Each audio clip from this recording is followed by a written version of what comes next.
Hugues. Là, tu es à 15-20 mètres du drapeau. Qu'est-ce que tu vas jouer dans cette situation?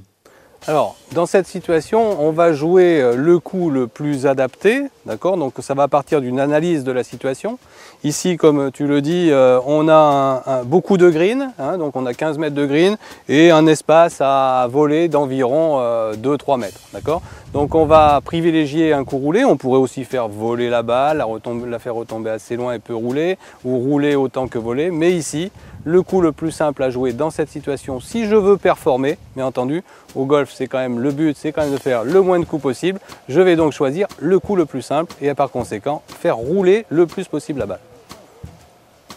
Qu'est-ce qui te permet de savoir que tu as fait un bon coup? Alors bien entendu, je vais savoir si j'ai réussi mon coup par rapport au résultat, hein, c'est-à-dire que je vais rechercher dans cette situation-là une balle qui va terminer soit dans le trou ou en tout cas dans un rayon d'environ 2,50 m, 2 mètres, 2,50 m. D'accord. Une autre façon pour moi en tant que joueur de dire si j'ai réussi le coup, outre le résultat, c'est aussi le contact que je vais avoir au niveau de la balle.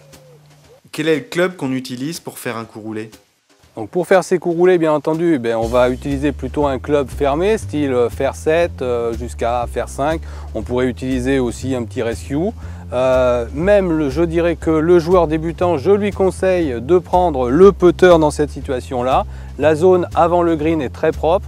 C'est un green en fait avec de l'herbe un peu plus haute.